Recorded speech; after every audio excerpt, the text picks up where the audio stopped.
Como vai, aluno? Você que já viu a aula anterior sobre ligações intermoleculares vai conseguir entender melhor como funciona o ponto de fusão e de ebulição, tá? O ponto de fusão e ebulição das substâncias está atrelado, entre outros fatores, às ligações intermoleculares. O ponto de fusão e ebulição são avaliados através das forças intermoleculares e da massa molecular. Além disso, está envolvido nesse sistema o fator pressão atmosférica. Mas, no nosso caso, não vamos avaliá-lo, tá?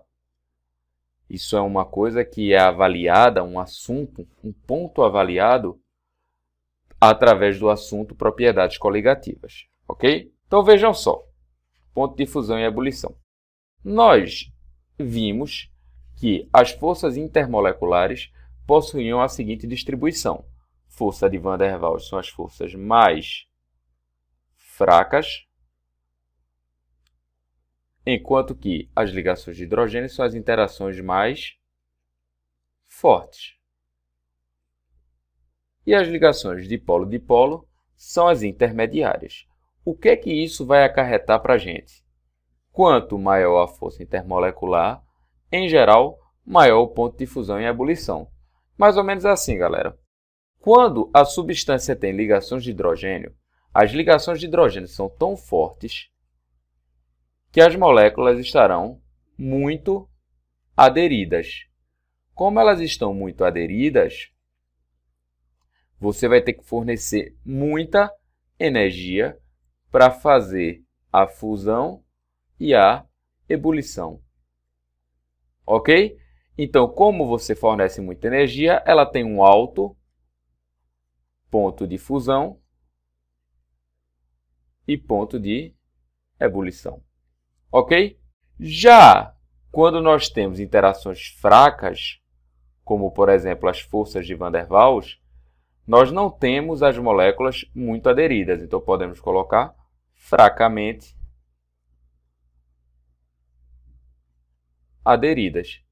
Se as moléculas estão fracamente aderidas, nós teremos, nesse caso, que colocar pouca energia para que elas entrem em ponto de fusão ou em ponto de ebulição.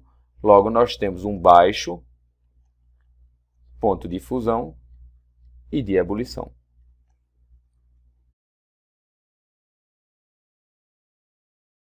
Nós temos aqui, metano. Metano é uma substância apolar. Se ela é uma substância apolar, ela está baseada em força de Van der Waals. E a força de Van der Waals é fraca. Logo, ela tem um baixíssimo ponto de fusão e um baixíssimo ponto de ebulição. O ácido sulfídrico. O ácido sulfídrico é uma substância polar.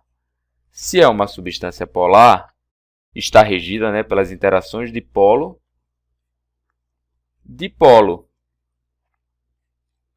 que são forças intermediárias. Se é intermediário, ela vai ter também temperatura de ebulição intermediária e de fusão intermediária.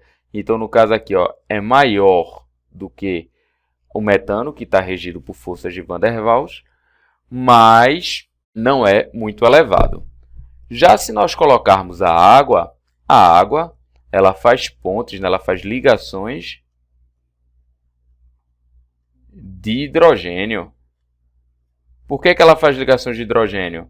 Porque ela tem hidrogênio ligado diretamente a FON, que é flúor, oxigênio e nitrogênio, Um dos três. Água é H2O, hidrogênio ligado diretamente a oxigênio.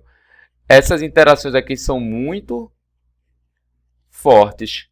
Como as interações são muito fortes, a gente precisa fornecer muita energia para que ocorra a fusão e a ebulição. Então, a água precisaria ter uma temperatura 85,7 graus Celsius maior do que o ácido sulfídrico e 182,5 graus Celsius maior do que o metano para que ela fundisse. E ela precisa ter uma temperatura 160,2 graus Celsius maior do que o ácido sulfídrico e 261,6 graus Celsius maior do que o metano para que ela entre em ebulição. Então, quanto mais forte for a força intermolecular, maiores são as temperaturas de fusão e ebulição. Ok? Mas não só depende disso, depende também de massa. Quanto maior a massa molecular, em geral, maior o ponto de fusão e de ebulição.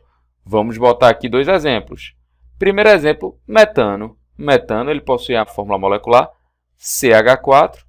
Isso aqui dá para ele uma massa molar de 16 gramas por mol. Ok? Se nós pegarmos o octano ele possui a fórmula C8H18.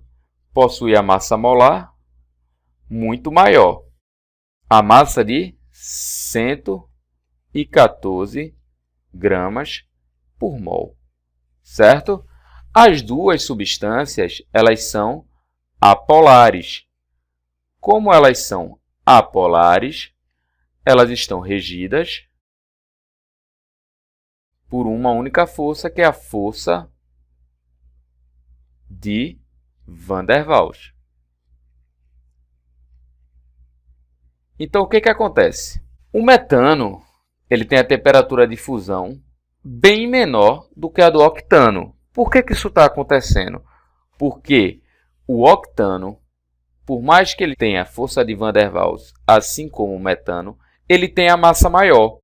Como a massa dele é muito maior, o que acontece? É preciso fornecer muita energia para que ele faça a fusão e muita energia para que ele faça a ebulição. Ele chegue nos pontos de fusão e de ebulição. Já o metano, além das interações fracas, ele possui uma massa pequena. Então, ele tem interação fraca e massa pequena.